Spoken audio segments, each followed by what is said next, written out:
Ahead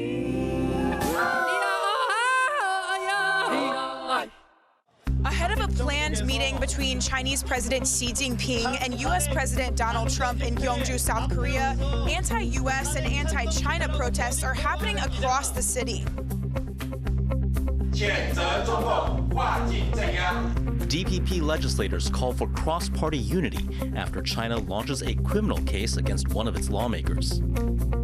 Plus, Nvidia announces a major team-up with the U.S. government. Today, we're announcing that the Department of Energy is partnering with Nvidia to build 7 new AI supercomputers to advance our nation's science.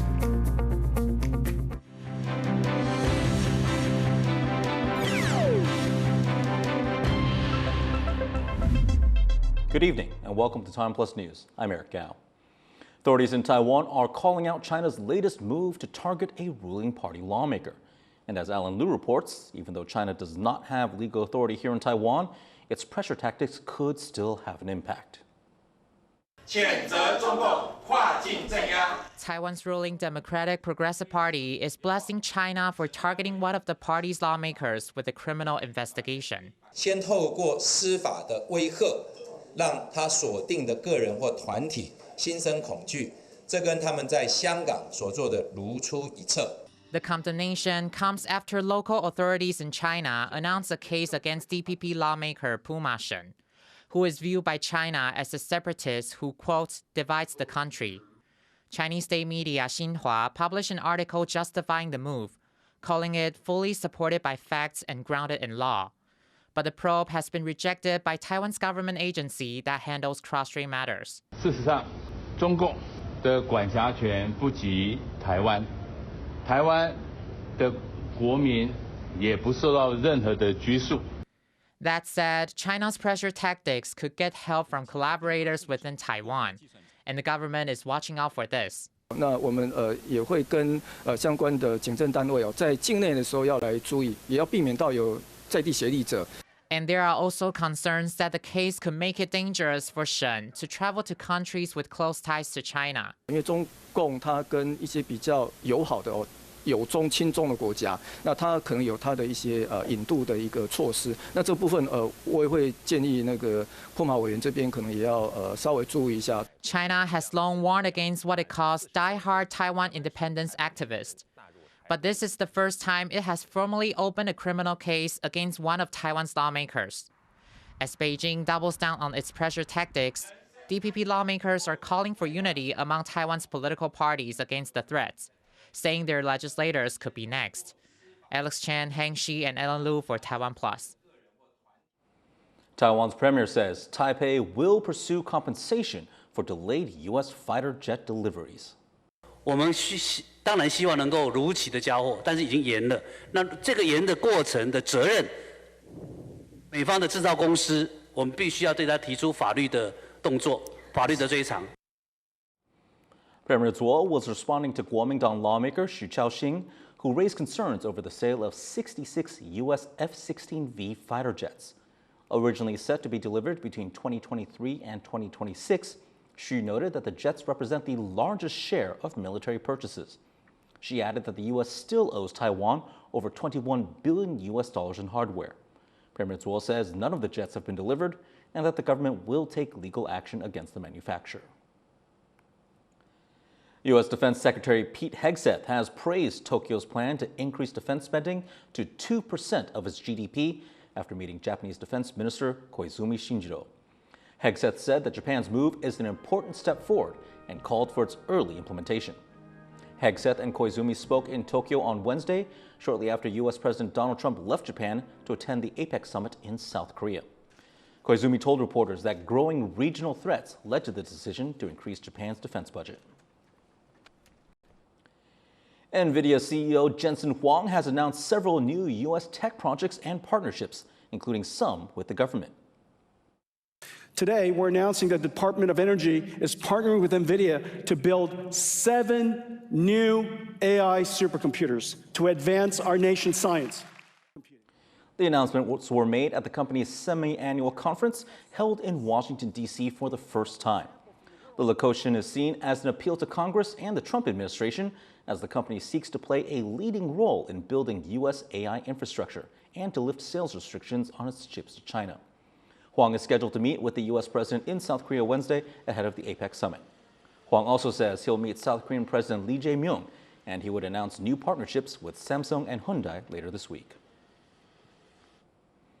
For more on Nvidia's recent announcements and Jensen Huang's trip to South Korea, our reporter Chris Gorin spoke to Olivia Shen, the director of the Strategic Technologies Program at the United States Studies Center at the University of Sydney. Nvidia CEO Jensen Huang is arriving in South Korea on Wednesday for the APEC summit, but he's fresh off giving this keynote speech in Washington, D.C. at the company's GTC event held in that city for the first time. A lot of new announcements in that speech, Olivia. What were the things that stuck out most to you? I thought it was such a fascinating speech with so many different layered announcements.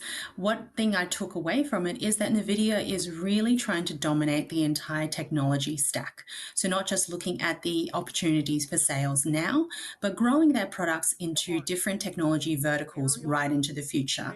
The fact that Nvidia was not just announcing AI announcements, but telecommunication deals, quantum computing deals, sensing and robotics, it really demonstrates a convergence of different technologies and Nvidia's grand ambitions to have a key part in playing in all of those fields. Something else announced at the keynote was this new partnership with the U.S. government, or at least the Department of Energy, to build several new supercomputers. What's the significance of this partnership, and what will these supercomputers actually be used for? So this announcement about 7 different supercomputers to advance science for the United States was a really critical piece. So the highlight of the number of the 7 supercomputers that were announced, the biggest one is a cluster of 100,000 Blackwell GPUs. Now Blackwells are the leading product that Nvidia produces. A cluster of 100,000 GPUs is the largest that we know of in the world. It is really record-breaking. The amount of capacity this will provide for researchers to do scientific experiments and accelerate progress that you wouldn't achieve in a normal laboratory.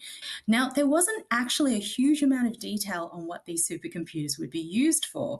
We heard them talk about scientific fields, security, and energy, and that's naturally what you would expect from a deal that is really in partnership with Department of Energy. But it didn't really go down to brass tacks about what those applications could look like. Jensen Huang is scheduled to meet with U.S. President Donald Trump on Wednesday, just one day before Trump is set to meet Chinese President Xi Jinping with the hopes of hammering out a new trade deal. Now, of course, the sale of Nvidia AI chips to China has been a major sticking point in U.S.-China trade tensions. What do you think Jensen will be asking Trump for in his meeting? I'm sure that Jensen will be encouraging greater access for Nvidia back into the Chinese market. Nvidia is missing out on billions and billions of dollars of sales. You have people who say the right strategy is to get China addicted to US-made chips. That way they won't be pursuing their own sovereign capability. I'm not entirely convinced that this is going to work. Most of seasoned China watchers that I know will say, well, China has been striving for sovereign chip manufacturing capability for over a decade now. The idea that they will suddenly want to get hooked or addicted to foreign-made chips isn't consistent with their strategy to date. And in fact, we should expect to see China double down on their domestic chip manufacturing investments, including particularly with Huawei. That was Olivia Shen from the University of Sydney. U.S. President Trump has arrived in South Korea ahead of the APEC summit, meeting with local officials and giving a speech to global business executives. His presence also sparked protests. Cadence Caranta is in the country and brings us this report.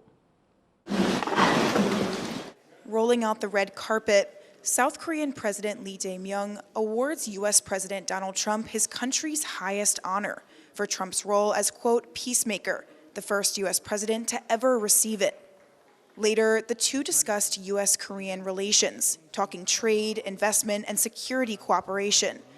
South Korea has been seeking a lower tariff rate after Trump slapped 25% tariffs on them, but negotiations have stalled. This is just one of several major meetings Trump is expected to attend during a short trip to the small city of Gyeongju, where this year's APEC summit is being held. Highly anticipated is a planned talk on the sidelines with Chinese President Xi Jinping. The two leaders are likely to discuss trade and tariffs as tensions between their countries soar, and Trump has also suggested the two could discuss Taiwan. Addressing an APEC gathering Wednesday afternoon, the U.S. president seemed positive the meeting would be productive. I think we're going to have a deal. I think it'll be a good deal for both. And that's really a great result. You know, that's better than fighting and going through all sorts of problems and, you know, no reason for it. I think it's going to be a great deal for both, so I'll be meeting him tomorrow. A lot of people are interested. They're also interested in what we're doing, but they're interested in that, I can tell you. A lot. The world is watching. And I think we'll have something that's very exciting for everybody. And that's also good for South Korea. It's good for all nations. But elsewhere in Gyeongju, Trump's arrival brought dozens out on the streets. Protests have been happening all day here in Gyeongju, some against Trump and some in support of the U.S., like the one that's happening behind me. You can see people waving huge American flags in the background. And one day ahead of Chinese President Xi Jinping's arrival here in Gyeongju, some here are also wearing pins that say, "Keep the Chinese Communist Party out." This protester said many people here value South Korea's partnership with the U.S. and hope for more collaboration. They're also worried about increasing Chinese influence in the country. We don't like lying and deceiving people, and CCP, Chinese Communist Party, is doing that in our country, and everyone knows that. But our current president and the government is trying to cover our eyes, but it doesn't work. Strong connection with United States keeps the peace in Korean Peninsula over 70 years. We never forget. We are very grateful for that. We keep that, that is in our heart. And still we need that strong connection because our current president, he wants to open the gate for the China. But not everyone is happy to see Trump. Much of this group traveled down to Gyeongju from the capital, Seoul, angry about the steep tariffs Trump has slapped on South Korea. 하고 있기도 하지만 트럼프가 관세를 무기로 삼아서 이걸 통해서 전 세계 다른 나라들에 대해서 경제적인 압박을 가하고 있는데 이게 결국에는 단지 국가 대 국가의 문제가 아니라 그 나라에 사는 평범한 사람들의 삶을 파괴시킨다고 생각을 하거든요. Capping off his first day in South Korea, Trump is scheduled to attend a dinner hosted by President Lee. 6 other major economies will also be represented there, including Australia, Singapore, and Canada, to discuss economic cooperation in the Indo-Pacific. Though he'll only spend 2 days in Gyeongju, Trump's presence here is having a major impact, and his talks with other leaders could affect economies across the world. Justin Wu and Cadence Karanta in Gyeongju, South Korea for TaiwanPlus. Taiwan's defense ministry says it spotted 25 Chinese military aircraft and 5 naval vessels operating near the country between Tuesday and Wednesday morning. This comes after several days of relative calm in the airspace and waters around Taiwan. Of the 25 aircraft, 23 crossed the Taiwan Strait Median Line, entering the north and southwest parts of Taiwan's Air Defense Identification Zone, or ADIZ. This zone is not a part of Taiwan's official airspace, but instead acts as a buffer zone for defensive purposes. The incursions come as the APEC summit kicks off in South Korea, where U.S. President Donald Trump is expected to meet with Chinese President Xi Jinping. Between January and September of this year, Taiwan recorded more than 4,000 Chinese incursions into its ADIZ. That includes multiple joint air and naval combat patrols. But what exactly does that mean, and how can Taiwan better respond as Beijing ramps up its gray zone pressure? Alan Liu breaks it down for us. A Taiwanese drama that simulates a cross-strait war, vividly depicts what it might look like before a conflict breaks out. First, Chinese military aircraft swarm Taiwan's Air Defense Identification Zone, or ADIZ. But this isn't just fiction. It's what Taiwan faces every day.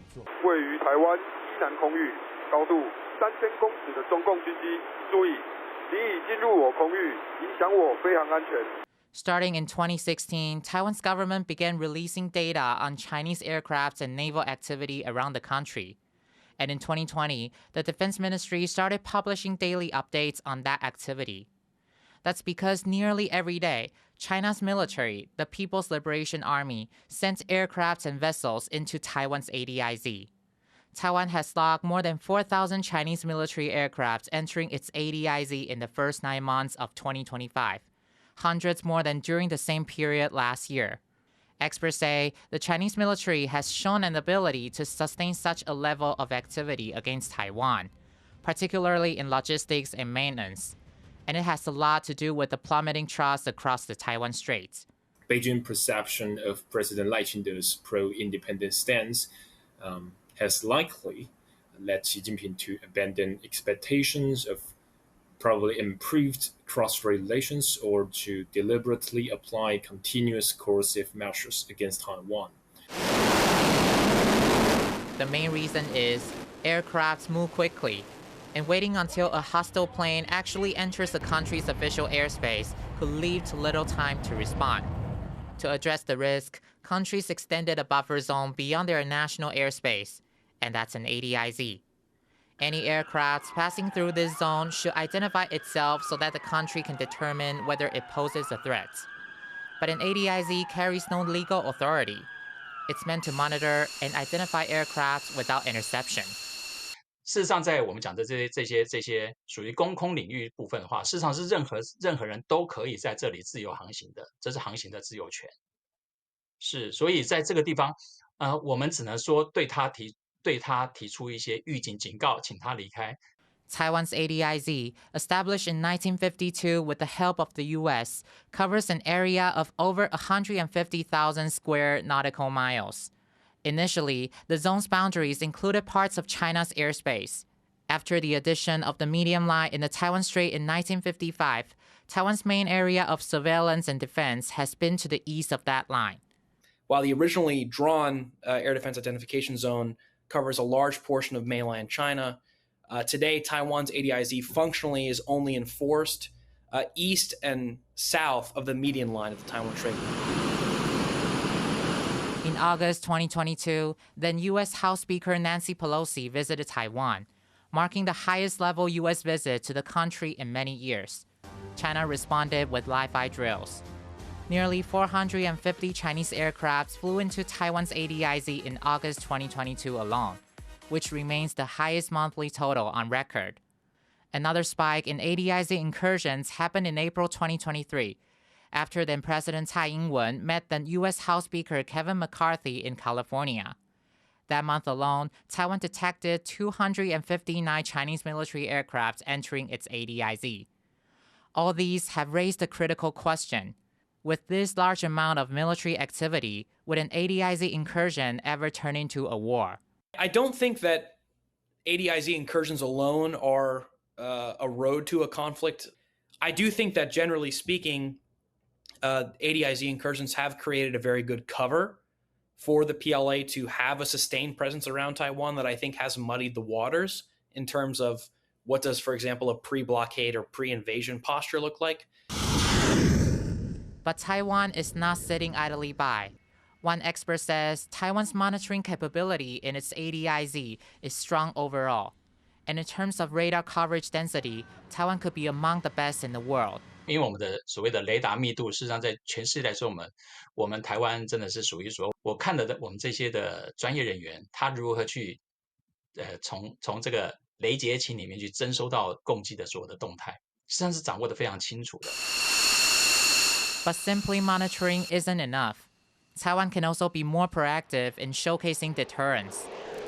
其实台湾也可以就是主动的就是派遣军机进行更多的巡逻来把你的这个空间 expand 就是合理的扩张出去。Lastly, international cooperation may help to level the playing field to some degree or cool down the temperature. In terms what Washington can do, I think, would be to support Taiwan in acquiring capabilities that would allow them to maintain a good picture of the air domain around Taiwan without having to scramble their own aircraft constantly. I also think that the United States could, rhetorically push back on some of the major incursions that go on. They have in the past. As China steps up military pressure in Taiwan's ADIZ, how Taiwan responds is more critical than ever. From boosting round-the-clock surveillance to deepening cooperation with international partners, Taipei must now move beyond concepts and turn plans into action. John Su and Ellen Lu for TaiwanPlus. Taiwan's government watchdog, the Control Yuan, has launched an investigation into alleged forced labor in the country's textile industry. The move follows a report by U.S. NGO Transparentum published in February. It said that Taiwanese manufacturers for well-known brands like Nike and Adidas engaged in illegal human rights abuses against migrant workers. This includes collecting unlawful recruitment fees, arbitrary wage deductions, and workplace intimidation. Officials have vowed to crack down on offenders if the allegations are true. To find out more about the migrant labor issues outlined in the Transparentum report, our reporter Leslie Liao spoke to migrant labor rights advocate Lenin Ingda Wang. The report from Transparentum says that there are migrant labor abuses in Taiwan's textile industry. Can you tell us a little bit more about what the report says? By and large, most of the migrant workers in the factories in Taiwan, they are facing very similar conditions. Among the 11 forced labor indicators from ILO, all of them are very common to the migrant workers in Taiwan, such as debt bondage, because most of them, they have to pay a loan before they come to Taiwan. To pay the placement fee. So they need to borrow a loan for that. So when they are working in Taiwan, they have to pay the monthly installment for the loan, and confiscation of the passport, and abusive working and living condition, and forced overtime, and cheating, threats, intimidation, etc. There are many, many conditions. The report specifically mentions the textiles industry, but you said it's not just the textiles industry. What other industries are affected or have migrant labor rights issues? There are several different categories, categorization for the job, but there are tens of categories in so many kinds of industries. So textile garment is one, foods, woods, machinery, any kind of machines, high tech, of course, electronics, semiconductors. You can say that in many different industries, migrant workers were already allowed to be recruited, and most of them they have a common issue. Because of this Transparentum report, the Control Yuan says, or Taiwan's government watchdog says, that it's going to launch an investigation. Now, what can the Control Yuan do if they find that there have been infringements in this textile industry? Can they do anything at all? Control Yuan has the power to impeach government officials. So if they find that the Ministry of Labor failed to address these issues after so many years, they have the power and authority to impeach labor minister, or some of the officials there.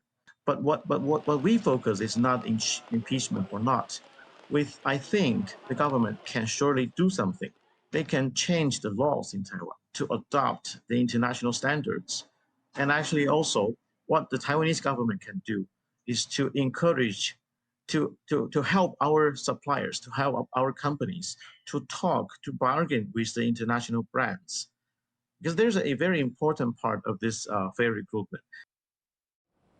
That was migrant labor rights advocate Lenin Ingda Wang. Officials in Hualien report that the Swallow Grotto Barrier Lake in Taroko National Park has safely burst. After several days of excavation and water diversion work, the dam structure that blocked the Liwu River finally collapsed. A surge of water and debris flowed downstream, briefly raising water levels by about 2 meters. Authorities quickly evacuated workers and warned residents in low-lying areas. The flood passed without incident, casualties or damage. The river has now returned to its normal course, bringing an end to more than 10 days of blockage and easing the worries of nearby communities. Taiwan is showcasing its latest efforts to accelerate its clean energy transition with the opening of the Energy and Net Zero exhibition. Behind this transformation lies innovation. Beyond solar and wind, new solutions from cleaner fuels and hydrogen to geothermal and carbon-negative technologies are moving rapidly from pilot projects to real-world applications. Huang added that Taiwan can leverage its strengths in information communications technology and system design to build a resilient green energy ecosystem that supports its goal of net zero emissions by 2050.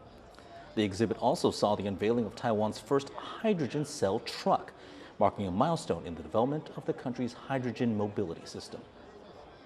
如果你要用传统的锂电池去做这个电动化的话，其实有相当的困难，因为它会影响到它载重的量能而且它行驶的路程也没有办法那么长，而且它要花很多时间去充电。这样的氢燃料电池的重型卡车完全可以解决这样的问题。The company also says that developments in hydrogen cell technology would boost Taiwan's transport, heavy industry, and energy storage sectors. And thank you for watching TaiwanPlus News. You can visit the TaiwanPlus website or follow our social media for more stories from Taiwan and around the world. Before we go, check out these therapy dogs bringing joy to mental health patients at a hospital in Brazil. Kind of need one myself. I'm Eric Gao. Take care. We'll see you next time.